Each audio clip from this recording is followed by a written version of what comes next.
জামাতের আসলে জামাত যদি কখনো ক্ষমতায় আসে বা শিবিরের কথাই যদি আমরা বলি, ইন্ডিয়া নিয়ে তাদের আসলে মানে পার্সপেক্টিভটা কি? আমরা রিসেন্টলি দেখতে পারতেছি বিজেপি সরকার তো অলরেডি ১১-১২ বছর হয়ে গেছে। সো বাংলাদেশের প্রতিও তারা হস্টাইল। দেন ইন্ডিয়ার যে মুসলিমরা আছে তাদেরকে ওরা এক প্রকার মানে একঘরে করে স্পেশালি আসাম, দেন এখন পশ্চিমবঙ্গেও আমরা দেখতেছি যে তাদেরকে এক প্রকার বাংলাদেশি ট্যাগ দিয়ে তাদেরকে হচ্ছে বাংলাদেশে পাঠায় দেওয়া। এই কিছু ঘটনাও আছে আপনার ৪-৫ হাজার লোককে হচ্ছে বাংলাদেশে পাঠায় দিচ্ছে। সো এইটা নিয়ে আপনার ভিউ এখানে কি ২ ভাই? টা ব্যাপার আমরা অনেক সময় গুলায় ফেলি। একটি হচ্ছে ইন্ডিয়ার নাগরিক, আরেকটা হচ্ছে ইন্ডিয়ার পলিসি, রাষ্ট্রের পলিসি। তো আমরা কখনোই এমন হওয়া উচিত না, ইন্ডিয়ার পলিসি সমালোচনা করতে গিয়ে ইন্ডিয়ান নাগরিকদেরকে আমরা ঘৃণা করতে শুরু করছি। এমন হওয়া উচিত না। ইন্ডিয়ান নাগরিকরা তো মানুষ। তারা আমাদের মানে প্রতিবেশী নাগরিক। তাদের সাথে আমাদের ভালো সম্পর্ক থাকাটাই জরুরি।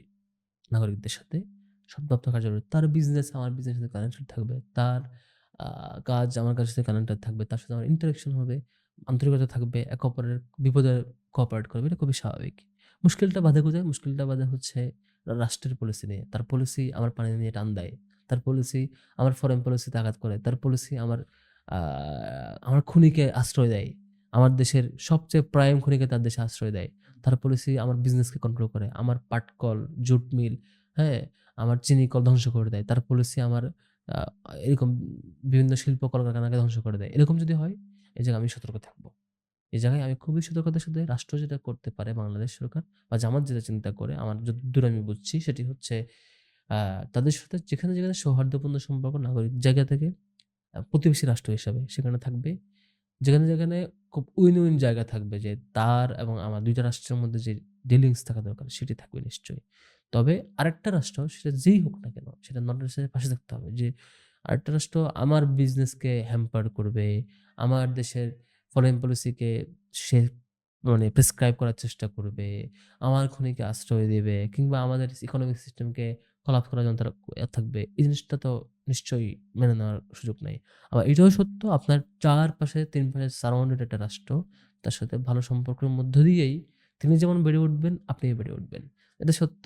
আপনার বিজনেস, আপনার সবকিছু তার সাথে উইন-উইন আমার কাছে মনে হয় না যে বাংলাদেশের বিরুদ্ধে গিয়ে ভারতের খুব বেশি লাভ আছে। বাংলাদেশের জনগণ বাংলাদেশ সরকার যদি ভারতের বিরুদ্ধে চলে যায়, আমার কাছে মনে হয় ভারতের লস উল্টা। সেভেন সিস্টার্স তার পাশে আছে। হ্যাঁ? আ তার সিকিউরিটি, সেই জনপদকে তার সাথে থাকা, তার জন্য বাংলাদেশ সাপোর্ট তার লাগবে না? নিশ্চয়ই লাগবে। বাংলাদেশকেও তার সবকিছু চালাতে গেলে ইন্ডিয়াকে লাগবে। এখানে একা ইন্ডিভিজুয়াল একা চলবে এভাবে হবে না। একে অপরের কোঅপারেশন এ চলা উচিত। কেউ কারো উপর দাদাগিরি করা উচিত না। কোঅপারেশন তো ভাই হবে না, আমরা এটা বুঝে গেছি। সো মানে হোয়াট নাও? না, এটা বাংলাদেশের ক্যাপাসিটির উপর নির্ভর করে। বাংলাদেশ যদি ডিল করতে জানে, জিয়াউর রহমান ডিল করেছেন এর আগে? করেছে তো। এখন বিএনপি পারবে না কেন? বিএনপিকে পারা উচিত। তো রাষ্ট্রপ্রধান যদি চায়, বাংলাদেশে সে সুযোগ আছে। বাংলাদেশে সেই ক্যাপাসিটি আছে, রিসোর্স আছে। বাংলাদেশ যদি চায়, বাংলাদেশ পারবে এবং ইন্ডিয়া এভাবেই মেনে নেবে নিশ্চয়ই। ইন্ডিয়া সুযোগ পাচ্ছে বলে তো করছে। আরেকটা রাষ্ট্র নিশ্চয়ই সে সুযোগ খুঁজবে। সুযোগ না খোঁজা অস্বাভাবিক না। মানে আ খুঁজে সুযোগ না খোঁজাটা অস্বাভাবিক। আরেকটা রাষ্ট্র তার প্রতিবেশী রাষ্ট্রের ব্যাপারে তার প্ল্যান সে করতেই পারে। এটা নিয়ে আমি সমালোচনা করে ঠেকালে দিতে পারব না। বরং আমার রাষ্ট্রের পলিসি আছে কিনা, তার রাষ্ট্র ওই প্রতিবেশী রাষ্ট্রের সাথে কেমন ডিলিংস হওয়া উচিত ফরেন পলিসি। এখানকার গভর্নমেন্টের ব্যাপার। এখানে গভর্নমেন্ট চাইলে সে ভালোভাবে ডিল করতে পারার কথা। ব্যাকবোন গ্রো করতে যে হবে আসলে। যেমন ধরেন জিয়াউর রহমান শাসন ভার আনার পর সে ডিল করছে না? বা শেখ মুজিবুর রহমান আ বাইরে থেকে দেশে ঢোকার পরে এখানকার ভারতের যেই আ যুদ্ধ চলাকালীন সময়ে যে ৭ দফা চুক্তি হয়েছে, সেখানে কি হয়েছিল? যে এখানে বাংলাদেশের কোনো আর্মি থাকবে না। বাংলাদেশের কোনো নির্দিষ্ট কোনো বাহিনী থাকবে না। এখানকার বাহিনী বরং ইন্ডিয়া প্রোভাইড করবে। আরো X, Y, Z অনেকগুলো পলিসি ছিল না? শেখ মুজিবুর রহমান এসে কি সেটা মানছে?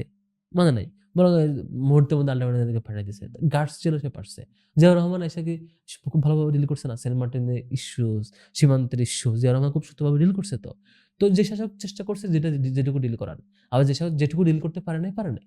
তো এখন যদি গভর্নমেন্ট চায় তাহলে পারবে। ইভেন এটাও পারবে। আমার হারিয়ে ফেলা প্রত্যেকটা মিল, প্রত্যেকটা প্রকল্প, প্রত্যেকটা শিল্প কলকারখানা ফিরিয়ে আনা, পুনরুদ্ধার করা পসিবল এখন। ইভেন বিএনপির লাস্ট সময়েও কিন্তু তারা সীমান্ত হত্যা ওইটা নিয়ে মানে খুবই কঠোর ছিল। সো হ্যাঁ, ওটা ভালোভাবে ডিল হ্যাঁ, করছে। খুব ভালোভাবে ডিল করছে। এখনো চাইলে পারবে। এটা টোটাল গভর্নমেন্টের উপর ডিপেন্ড করে। গভর্নমেন্ট যেমন করে আগাবে ওই ইন্ডিয়াও ঠিক তেমন করে ডিল করে। প্রতিবেশী রাষ্ট্রকে দোষ দিয়ে লাভ নাই। এক্সাক্টলি। তারা তার দোষ গেম দিয়ে লাভ খেলবেই। নেই। হুম, তারা তার গেম খেলবে। আপনি হুম, আপনার গেম খেলছেন কিনা সে হুম। আলাপই করা জরুরি আরকি।